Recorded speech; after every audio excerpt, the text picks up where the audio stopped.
श्रद्धालु जो उपदेशी हो रहे हैं वो कर्मों के सताए हुए हैं। जैसा कि सत्संग में बहुत बार आपको बताया जाता है कि जब तक हमारे पुण्य हमारे साथ रहते हैं तब तक हम चाहे कोई भक्ति करें या ना करें, और चाहे कितने ही गलत कार्य करें, हम फिर भी सुखी नजर आते हैं। उनको संतान भी होती है, संपत्ति भी प्राप्त होती है, उनके कार्य भी अच्छे तरह चल रहे होते हैं और वो भक्ति भी नहीं कर रहे होते हैं, क्योंकि उनके पिछले पुण्य किसी जन्म के इतने अधिक हैं कि वो उनको खूब खर्च रहे हैं, खराब कर रहे हैं, और फिर भी वो समाप्त नहीं हो पा रही। और जब तक वो समाप्त नहीं होंगे तो परमात्मा का विधान है, जैसे कर्म करेगा वो फल उसको अवश्य मिलेंगे, चाहे बुरे कर रखे हैं चाहे अच्छे कर रखे हैं। जब तक हम परमेश्वर कबीर जी की शरण में नहीं आते, जब तक हम उस पाप नाशक बंदी छोड़ कबीर परमेश्वर की शरण में नहीं आते, तब तक हम दोनों ही कर्मों को भोगते हैं और तब तक हमारे दोनों अकाउंट ओपन रहते हैं,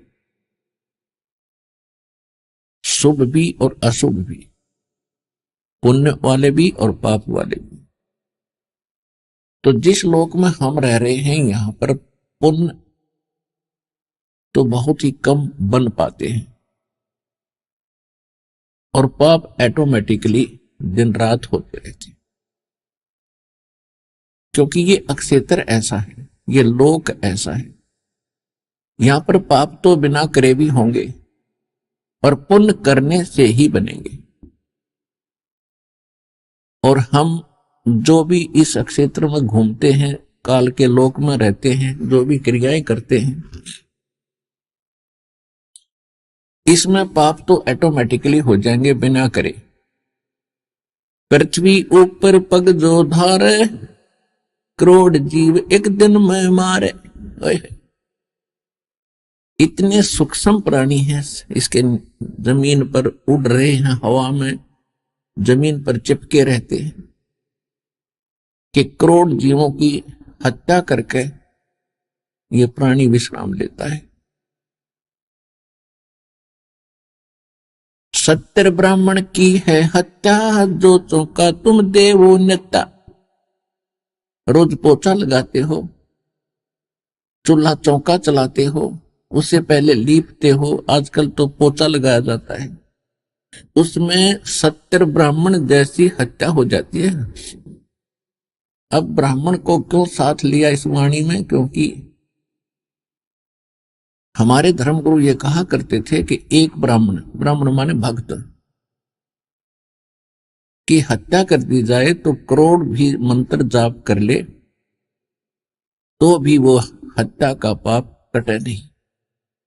तो परमात्मा बता रहे हैं कि तुम जो साधना आप कर रहे हो वो साधना पाप नाशक है ही नहीं, चाहे लाख करोड़ के चाहे अरब मंत्र जाप कर लियो। और तुम जैसे आप प्रतिदिन पोछा लगाते हो तो उसमें भी तुम्हारे कितने पाप लग जाते हैं। एक चूल्हे के स्थान पर चूल्हा चौका जो देते थे, उस स्थान को लिपा करते थे डेली स्वच्छ बनाने के लिए। कहते हैं इतने से पोर्शन में 70 ब्राह्मण की है हत्या, जो चौका तुम देवो नेता। और जिस सरोवर तालाब में तुम स्नान करने जाते हो तीर्थ समझकर, या वैसे भी स्नान करते हो, ब्राह्मण सेंस हत्या जो हुई, 1000 ब्राह्मणों की हत्या होती है, जल स्नान करत हो, उसमें ना जाने कितने सूक्ष्म जीव रगड़ रगड़ कर तुम मार डालते हो। हरी बाथी पृथ्वी के रंगा, अनंत कोट जीव उड़े विहंगा। और कहते तारक मंत्र कोट जपाई, ये जीव हंसा तुम्हारी उतरे नाई। अपने आत्माओं आपको शंका ना हो जाए कि ये तो फिर हम भी कर रहे हैं और हमें भी ये पाप प्रतिदिन लग रहे हैं। हाँ, ऐसा ही है। जब तक हम गुरु की शरण में नहीं आते तब तक हमारे दोनों अकाउंट ओपन होते हैं। और हमारे ऊपर एक और विशेष कानून लागू है, जैसे किसी ने ड्राइविंग लाइसेंस बनवा रखा है, चालक प्रमाण पत्र, और वो भी रोड पर गाड़ी चला रहा है ड्राइवर, उससे यदि कोई इत्तेफाक से दुर्घटना हो जाती है और किसी व्यक्ति की जान चली जाती है, तो सबसे पहले जांच अधिकारी क्या करेगा, उसका लाइसेंस चेक करेगा कि ये चालक है भी कि नहीं, इसने जानबूझ कर तो नहीं ठोक दी, अनजान हो ये। जब उसके पास चालक प्रमाण पत्र मिल जाएगा तो 90% वो व्यक्ति बरी हो जाता है कि ये अनजान नहीं है, दुर्घटना का कारण अन्य हो सकता है। वैसे तो 100% ही बरी हो जाता है। और जिसके पास चालक प्रमाण पत्र है नहीं, और या है तो डुप्लीकेट है, तो उससे यदि ऐसी कोई दुर्घटना हो जाती है तो सीधा जेल जाता है, वो सीधा दंडित होता है। ठीक इसी प्रकार जब तक हम गुरु की शरण में नहीं आते, गुरु जी एक दीक्षा देते हैं, वो चालक प्रमाण पत्र आपका समझो। चालक प्रमाण पत्र उसको दिया जाता है, उसको पहले ट्रेंड किया जाता है, उसकी ट्राई ली जाती है, तब अधिकारी साइन करके देता है कि ये बिल्कुल ओके आदमी है, गाड़ी ठीक चला लेता है, ये जानबूझकर यानी ये दुर्घटना नहीं कर सकता, ड्राइवर बढ़िया हो गया। इसी प्रकार आप जी को पहले वो नियम पढ़ाए जाते हैं जो इस राम नाम की गाड़ी में को लेकर आप चलोगे शरीर को, उस सफर में आप किसी से दुर्घटना ना कर दें, जानबूझकर ना करो, तो सब नियम बताए जाते हैं, फाउल पॉइंट बताए जाते हैं, तब आपको दीक्षा दी जाती है। उसके पश्चात यदि फिर भी कोई दुर्घटना यानी कोई जीव हिंसा होती है तो फिर आपको उनका पाप नहीं लगेगा। जैसे हाली खेत में हल जोतता है, एक हलाई होती है 30-40 फुट चौड़ी और 200 फुट लंबा अक्षेत्र, एक एकड़ का 200 फुट लंबा, 30-40 फुट चौड़ा। उसको हल जोतने के लिए हाली अपना एक स्थान बनाता है कि इसको पूरा करके फिर नेक्स्ट शेष किले को, एकड़ को, उसके बाद ऐसे बढ़ता जाता है। उसमें कुछ पोर्शन सिलेक्ट करता है, उसको ऐसे बाता चारों तरफ से घुमाकर हल को, ऐसे ट्रैक्टर वाले भी करते हैं। एक हलाई यानी 20-30 फुट बाई 200 फुट में जो हल से प्रयत्न करता है हाली, कहते हैं 1000 कसाइयों जितना पाप उसको लगता है। एक हलाई और सेंसर कसाई, अब ये पाप उसको होता है, फिर उसको पुण्य भी होता है, क्योंकि जब वो फसल पकती है उसमें से दाने अपने आप जमीन पर गिरते हैं, उसको चींटी, पशु पक्षी और खाते हैं, तृप्त होते हैं। तो जब तक हम परमात्मा की शरण में नहीं आते और हम लाइसेंस नहीं बनवाते, यानी संत से दीक्षा नहीं लेते अधिकारी से, तब तक हमें दोनों ही अकाउंट, दोनों ही हमारे संग जो कर्म है, पुण्य और पाप, दोनों संग्रहित होते चले जाएंगे। हाली के वो 1000 कसाइयों जितना पाप एक हलाई में ऋषि से सैकड़ों हलाई जन्म यानी वो करता है, तो वो सारे पाप कर्म में लिख दिए, और फिर उसकी फसल को खाकर जिन पशु पक्षियों ने दुआ दी वो पुण्य में आ गए ऑटोमेटिकली। जब हम परमात्मा की शरण में आ जाते हैं, फिर वो पाप हमारा नहीं लगेंगे जो हल जोतने में पहले लगते थे। या आप सफर करते हो अपने किसी काम वश, तो उसमें भी आपके पैरों के नीचे जीव मरते हैं, और जिस समय आप परमात्मा की शरण में आ जाते हो, फिर वो पाप आपके बैड अकाउंट में नहीं लिखे जाएंगे, क्योंकि परमात्मा का एक विधान है कि वो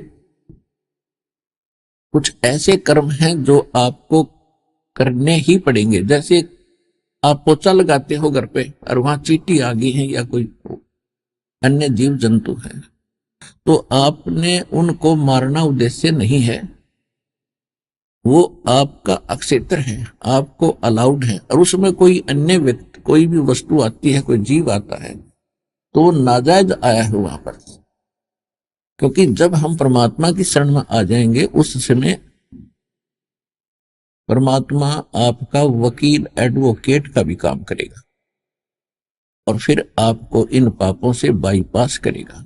फिर परमात्मा के पास एक और पावर है, जब ही सतनाम हृदय धरो और भयो पाप को नाश, जैसे चिंगारी अग्नि की वाई पड़े पुराने घास।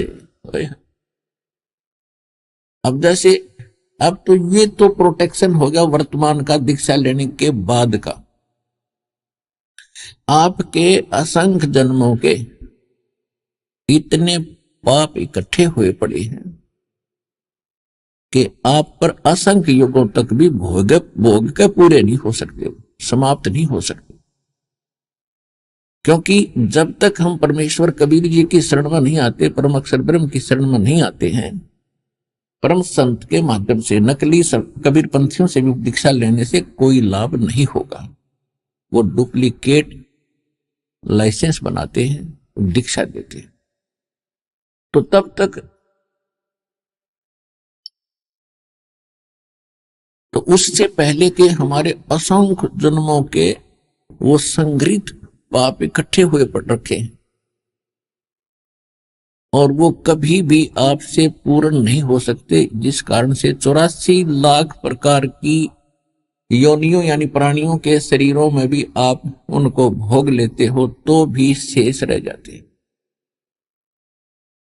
उनको वो भी समाप्त करने जब हमने सतलोक चलना है, तो पापी आत्मा सतलोक नहीं जा सकती, पाप रहित होकर ही हम वहां जाएंगे।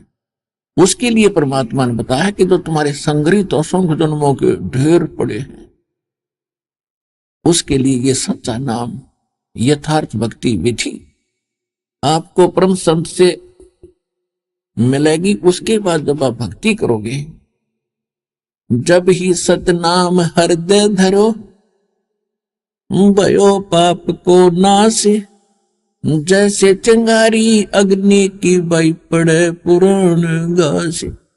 ये पुराना घास जो है आपके संचित कर्म, पाप कर्म है, और 1000 टन सूखा घास पड़ा हो, तो वो कितने क्षेत्र को कवर कर रखा है 1000 टन घास ने।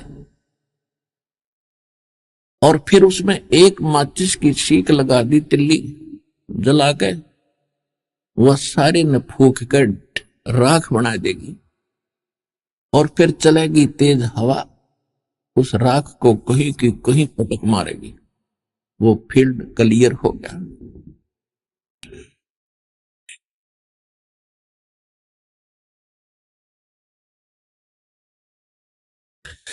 जैसे सूरज के आगे बदरा, ऐसे कर्म छयारे, प्रेम की पवन कर चित मंजन, झलके तेज नयारे।